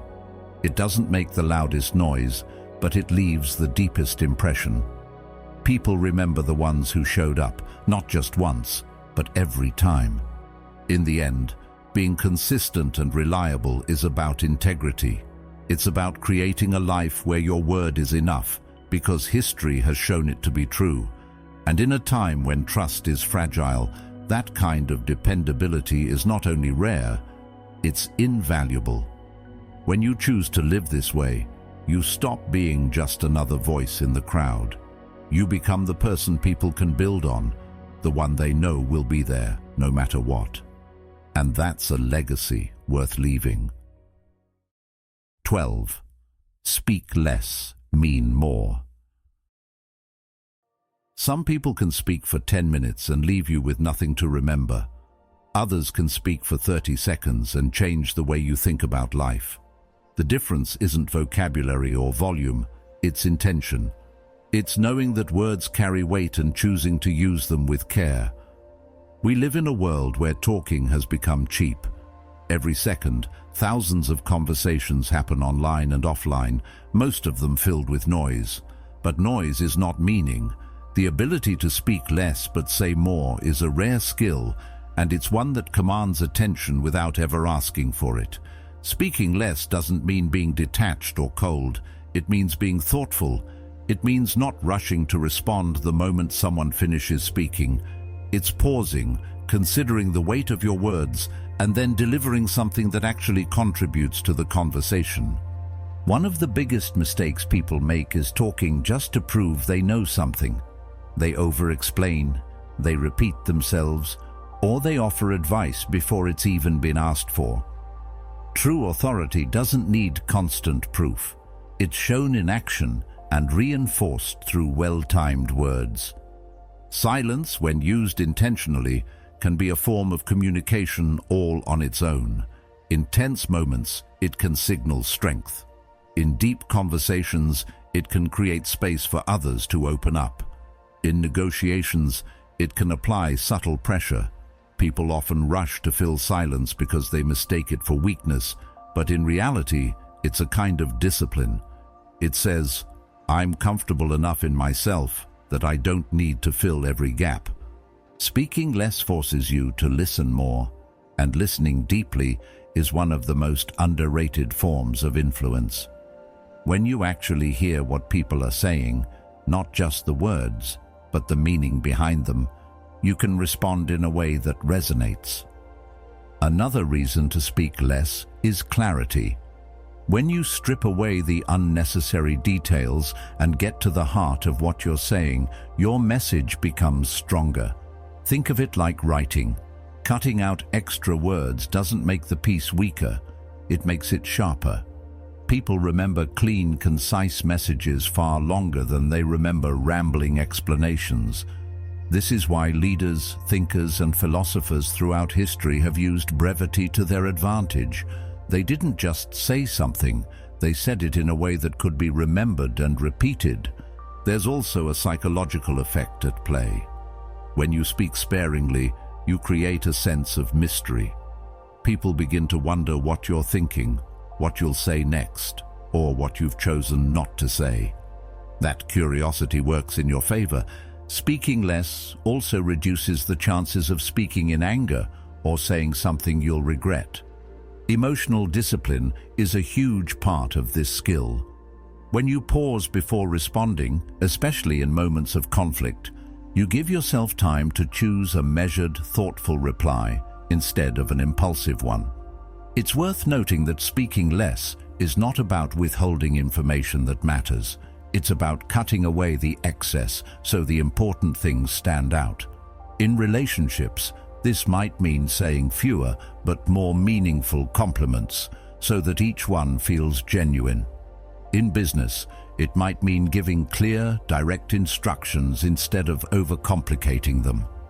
In friendships, it might mean knowing when someone just needs your presence, not your advice. If you want to practice speaking less but meaning more, start with intentional pauses. When someone finishes speaking, wait a beat before you reply. In that pause, think, will what I'm about to say move the conversation forward? Is it necessary? Is it true? This aligns with the Stoic principle of living with intention. Speaking is an action, and like all actions, it should be deliberate. You can also train yourself by observing people who already embody this. Notice how the most respected figures in a room rarely speak the most. They're selective, and when they do speak, their words carry weight. This isn't an accident, it's a skill they've cultivated. They've learned that words are like currency. The more you flood the market, the less each one is worth. Over time, you'll notice that speaking less makes people listen more. Your words will start to land differently because they're not competing with a flood of other words. People will associate your voice with substance, and that association is powerful. They'll come to you when they need clarity, perspective, or truth, not just noise. And perhaps most importantly, speaking less shifts your focus from trying to impress to trying to connect. It's not about delivering a performance, it's about delivering meaning. And meaning often lives in the spaces between words, in the pauses, in the silences that invite others to think and feel before the next sentence arrives. The Stoics would say that mastery of speech is mastery of self. To speak less and mean more is to live in alignment with the values of wisdom, discipline, and purpose.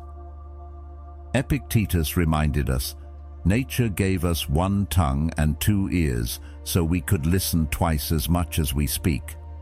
That ratio is worth keeping in mind, because when you live by it, you'll find your conversations deepen, your relationships strengthen, and your influence grows.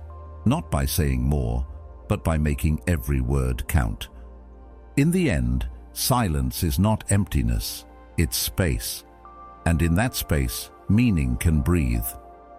When you speak less and mean more, you stop wasting words and start crafting them into something people remember. Sometimes, silence isn't just the flex. It's the foundation that makes every word you do speak feel like it matters. 13. Dress with intent. There's a certain kind of confidence that walks into a room before you say a single word. You've probably seen it before. Someone steps in, and without doing anything dramatic, they carry a presence that makes people notice. It's not just their posture or the way they move. It's the way everything about them feels put together in a way that's true to who they are. That's the quiet power of dressing with intent. The way you dress isn't about chasing every fashion trend or wearing something expensive. It's about understanding what works for you, your body type, your personality, your lifestyle, and then choosing clothing that aligns with that. The Stoics would see this as living in harmony with your nature. Marcus Aurelius wrote, "Let the outward show be plain, but the inward character true."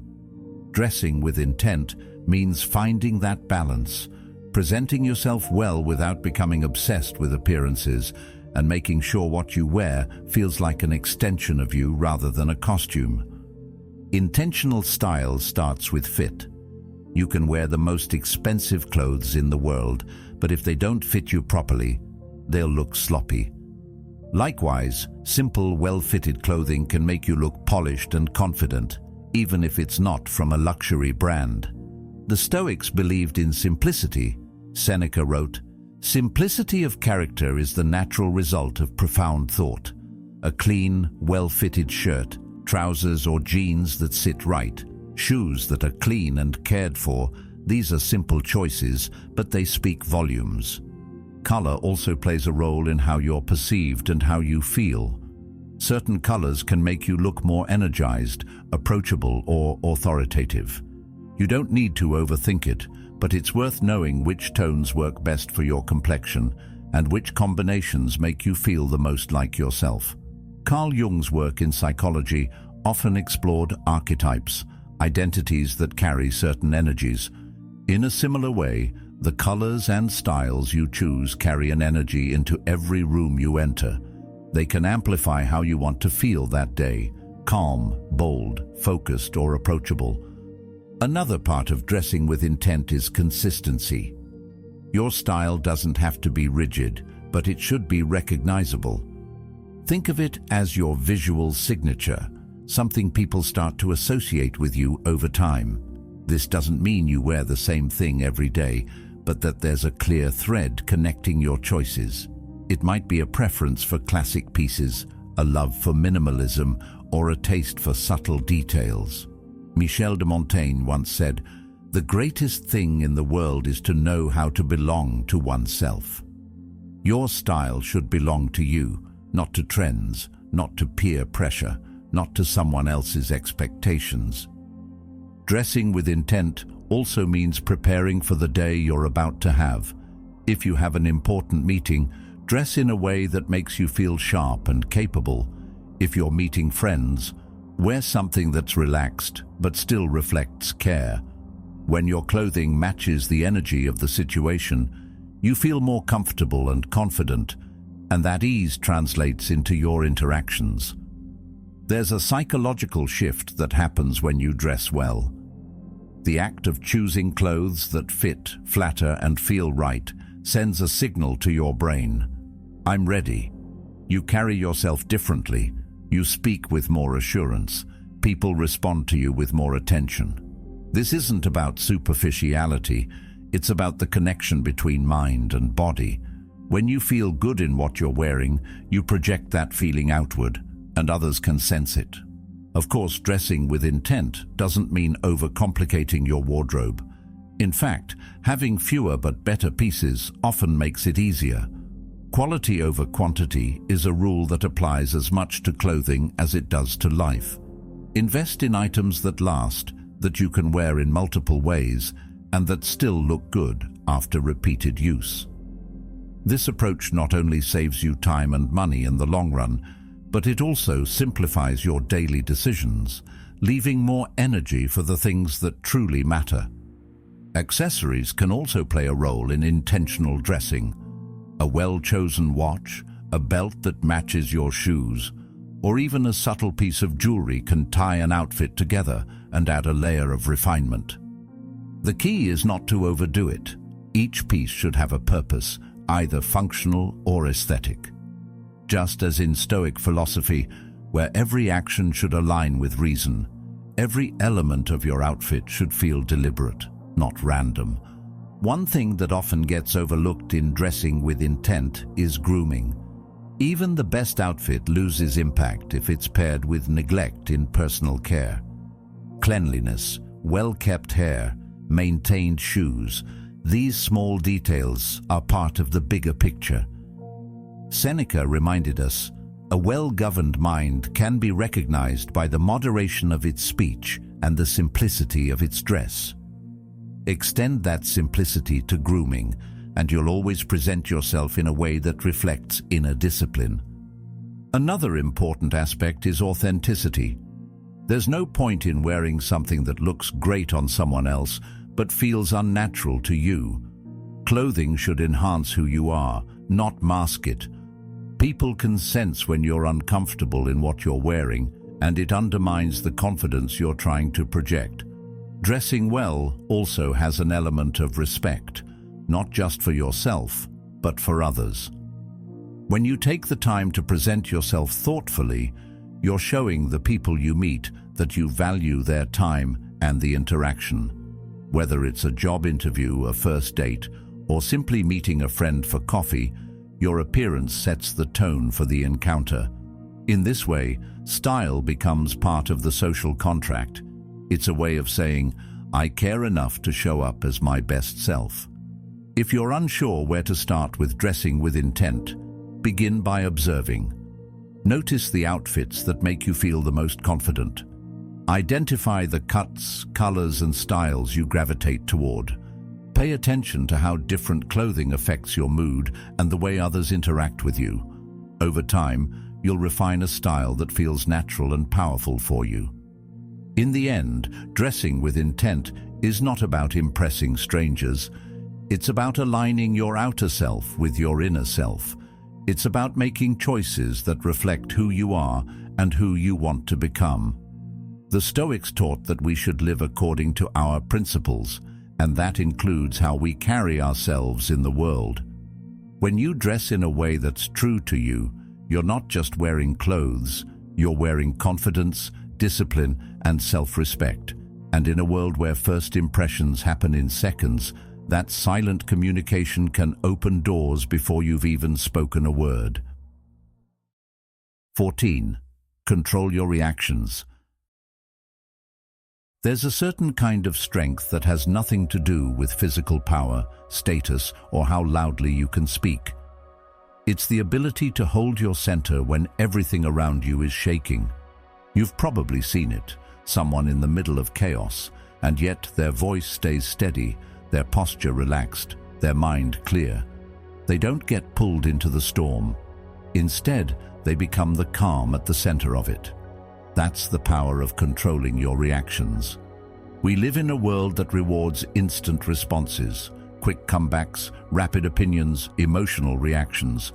People are encouraged to speak before thinking and act before reflecting. But the Stoics saw this as dangerous. Controlling your reactions doesn't mean suppressing your emotions or pretending you don't feel them. It means being aware of them, understanding where they're coming from, and choosing how to express them in a way that serves you instead of sabotaging you. This kind of composure is magnetic. People naturally trust and follow those who can stay grounded when things get difficult. Think about leaders you admire. Chances are they aren't the ones who panic at the first sign of trouble. They're the ones who can take in the full picture, assess the options, and respond with clarity. Their calm makes other people calmer. Their steadiness creates stability for those around them. Remaining calm under pressure also protects you from manipulation. When you're quick to react, people can provoke you on purpose just to throw you off balance. But if you're steady, their attempts fall flat. One of the best ways to strengthen this skill is to build awareness of your triggers. Pay attention to what kinds of situations or comments make your emotions spike. Then, instead of avoiding them completely, practice staying calm in their presence. This might mean slowing your breathing, asking a clarifying question before responding, or simply reminding yourself that your reaction is always a choice. It's also worth noting that controlling your reactions doesn't mean being passive. You can be calm and still be assertive. You can be steady and still be decisive. The difference is that your actions come from a place of clarity, not from being swept away by the first wave of emotion. The Stoics didn't avoid strong feelings. They simply refused to be ruled by them. Another powerful benefit of mastering your reactions is that it creates space for better judgment. When you're not blinded by frustration, anger, or fear, you can see the situation more objectively. You can consider long-term consequences instead of chasing short-term relief. This is the difference between reacting to a moment and responding to a reality. Epictetus compared it to being an archer. Once you release the arrow, you can't control it anymore. Your control lies in how you aim before you let go. In relationships, controlling your reactions builds trust. It tells people they can approach you without fear of explosive responses. It means disagreements can stay productive instead of turning destructive. This doesn't mean you never show emotion. It means you choose how and when to show it so that it strengthens the connection rather than damages it. Montaigne once said, "The greatest thing in the world is to know how to belong to oneself." Owning your reactions is a big part of that belonging. Even in everyday life, this skill pays off. Whether it's a delayed flight, a rude comment, or an unexpected setback, keeping your composure means you stay in control of your time and energy. You don't waste hours replaying the situation in your head or crafting imaginary arguments. You accept what's outside your control and focus on what you can influence next. That's a deeply Stoic way to live, not avoiding discomfort, but meeting it with steadiness. If you want to start strengthening this ability, begin with your body.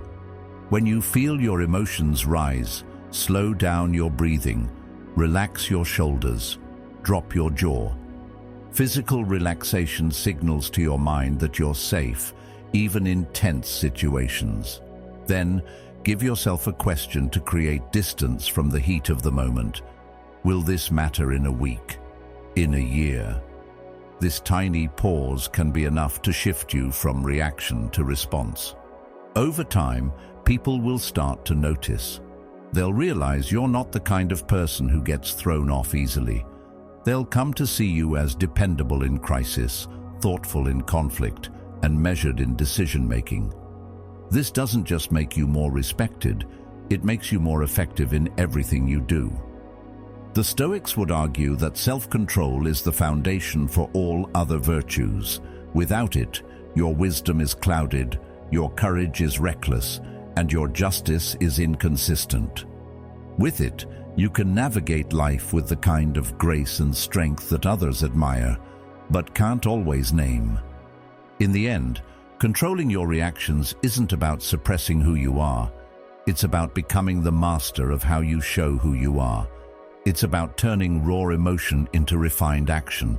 And when you can do that, when you can remain calm when the world tries to shake you, you become more than someone people like. You become someone they trust, someone they follow, and someone they remember.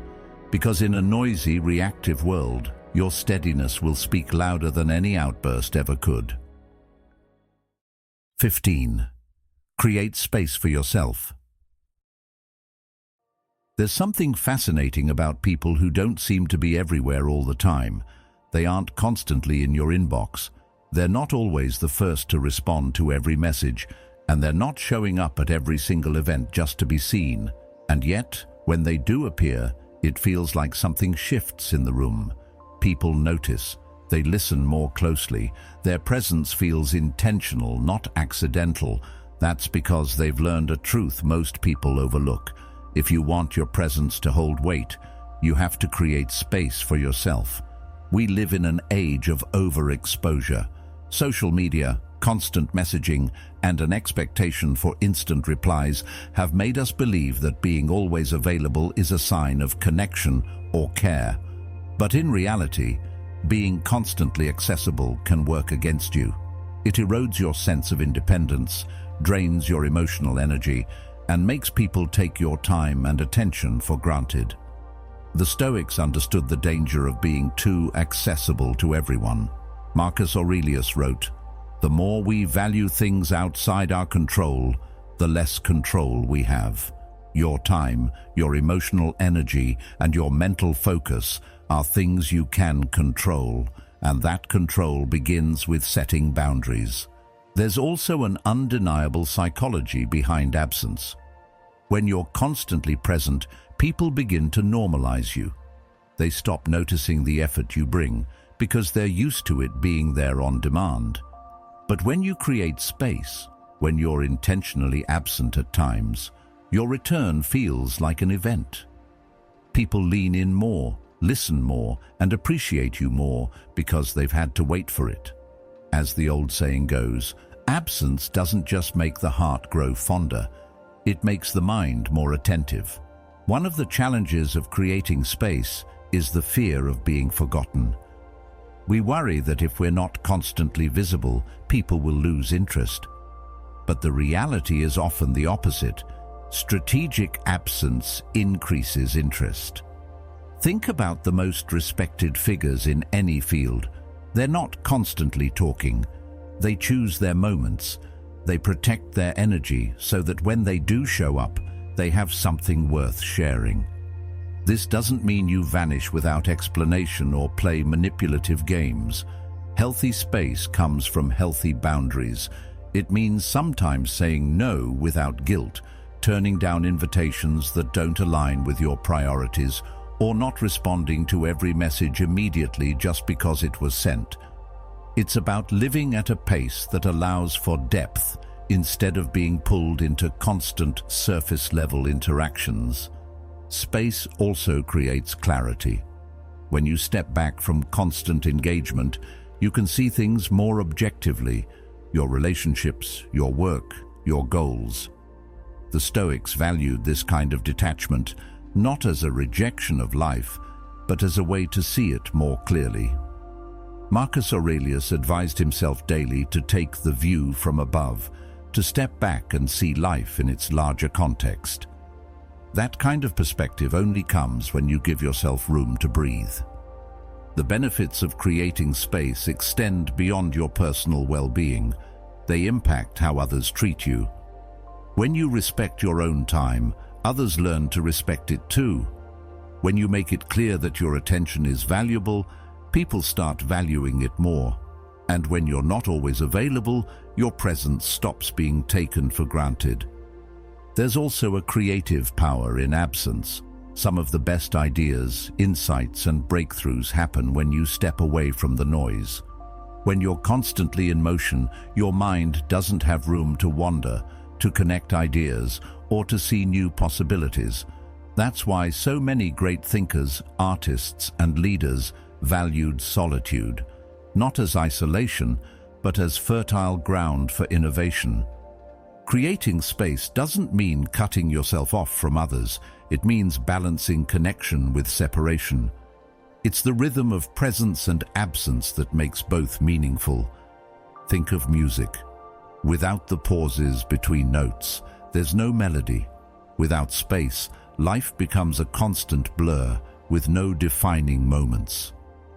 To start creating more space, you don't need to make drastic changes. Begin with small steps. Block out certain hours each day where you're unavailable. No phone, no social media, no interruptions. Dedicate time each week for activities that restore you, whether that's reading, walking, meditating, or simply sitting in silence. When you feel pulled into situations that drain you, ask yourself, is this the best use of my energy right now? That question alone can help you choose more intentionally. Over time, you'll notice that creating space changes the way you feel and the way others perceive you. You'll feel more centered, more in control, and more purposeful in your actions. People will start noticing the difference in your presence, not because you're there more often, but because when you are there, you're fully there. You're not drained, distracted, or stretched thin. You're engaged, grounded, and alive. In the end, creating space for yourself is an act of self-respect. It's a way of saying, I am not here to be consumed endlessly. I am here to live intentionally. It allows you to give more fully when you choose to engage, to preserve your energy for the moments that matter, and to let your presence carry the kind of weight that only comes from not being everywhere all the time. Because here's the truth, if you're always available, you become background noise. But if you create space, you become a voice worth hearing. Absence makes your presence not just valuable, it makes it unforgettable. And in a world that's constantly clamoring for more, that's one of the most powerful things you can give yourself. At the end of the day, the life you live is shaped less by what you chase and more by what you choose to protect. Your time, your energy, your presence. Create space for yourself, and you'll find that what truly matters will have room to grow. Thank you for being here, for being a part of Stoic Journal.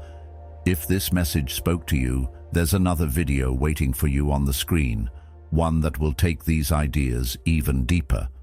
I'll see you there.